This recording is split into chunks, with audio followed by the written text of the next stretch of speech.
Welcome. This is Michael Wayne Plant. I'm experimenting with converting colour images, and this is an image from my City of London project, into black and white.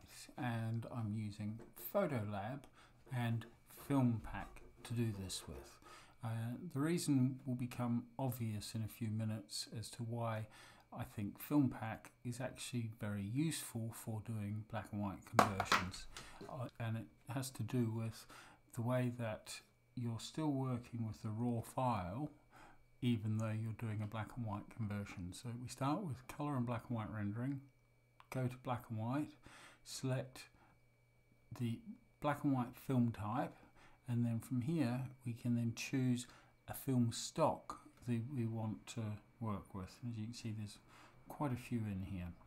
Now, traditionally I was using Kodak Tri-X 400, but recently, because of the price of Tri-X, I've actually moved to using Ilford Delta 400. So I'm going to select Ilford Delta 400 here. Then these are the first steps before I go any further.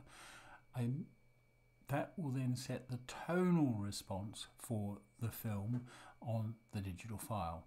The next stage is we select the film grain, so we turn on film grain over in the effects panel. We currently have it set for current color profile film type. Now we can, if we wanted to, come here and select black and white film, and then again select a different film type, and this would give you a different grain structure. So for instance, if I wanted to have an even grainier picture than the 400, so as, for example, I say I was pushing it, I could select the 3200 Ilford Delta. Now the nice thing about this, and I'm going to zoom into 1:1 so you can have a look at the effect that this is then having. I can also select whether it's 35mm, medium format, or large format, which is unique to FIlmPack as far as I can tell.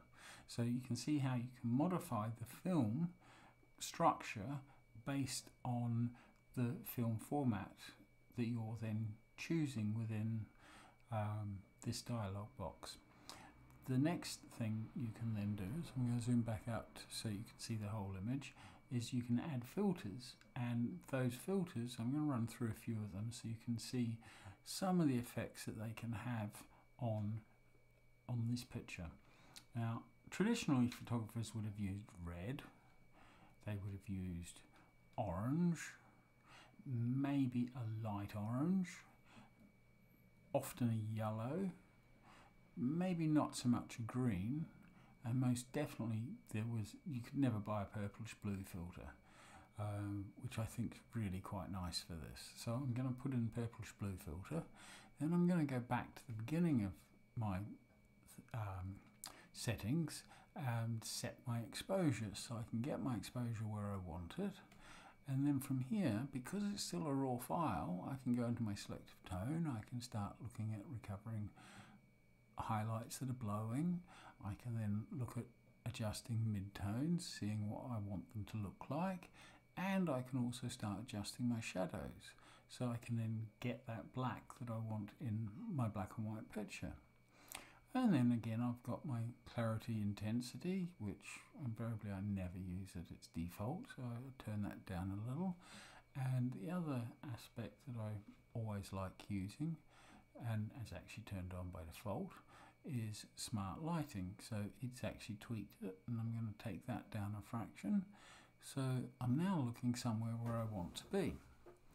And that's actually quite a cool conversion. So I zoom back in, go back to the guy's face, and go back to the effects panel, and now I can make an adjustment based on the other aspects to decide what it is that I want within this final picture. And I'm going to drop it down to Ilford Delta 400 again, because I think the other's just a bit too grainy, and pretend I was shooting on medium format film. And that's then, as far as I'm concerned, the finished picture ready to go.